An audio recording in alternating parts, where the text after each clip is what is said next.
cette chose que les gens appellent la loi de la manifestation, la loi de l'attraction. C'est un des plus grands pièges modernes de Shaitan. Et je vais te l'expliquer pourquoi d'une manière très simple. La loi de la manifestation, ça vient d'une croyance de gens qui ne croient même pas en Dieu. C'est comme une spiritualité sans règles. Et bien sûr, avant de continuer, si les non-croyants veulent pratiquer cela et croire en cela, c'est leur libre arbitre, c'est leur choix, on ne les critique pas. Mais par contre, entre musulmans, il faut qu'on se partage le bon rappel pour rester sur la voie droite du Coran et de la Sunna, pour rester sur le tawhid, le monothéisme pur. C'est comme ça qu'on va pouvoir préserver l'islam. Cette idée de la loi de la manifestation, c'est un piège de Shaitan.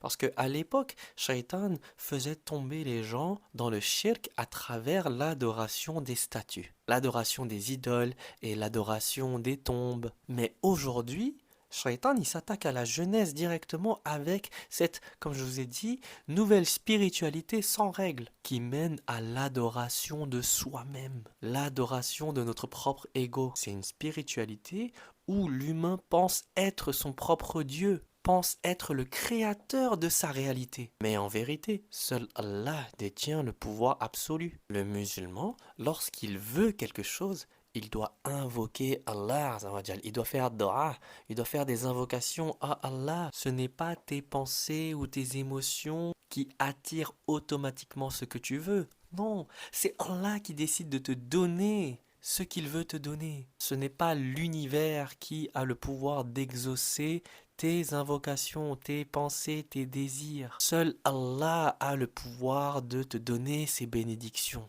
Allah a créé l'univers. Donc on ne peut pas dire c'est l'univers qui me donne, c'est Allah qui te donne. C'est toujours le créateur qui te donne les bénédictions, pas les créations. C'est très très très important pour un musulman de comprendre cela, pour qu'il puisse rester sur le tawhid et qu'il s'éloigne du shirk. C'est très bien de penser positivement, il n'y a pas de mal à ça, il faut être optimiste. Mais il faut toujours se rappeler que si les bonnes choses arrivent dans notre vie, si on a des bénédictions qui arrivent, c'est pas parce qu'on a pensé souvent à quelque chose, c'est parce que c'est Allah qui a décidé de mettre ça dans ta vie, de te donner cette bénédiction. Tu n'es pas créateur de ta propre réalité, c'est Allah le créateur. Et c'est en invoquant Allah que ta vie peut changer. C'est grâce à Allah. Donc le musulman ne doit pas croire en la loi de l'attraction, la loi de la manifestation. Le musulman doit croire en Allah, Azza wa Jal.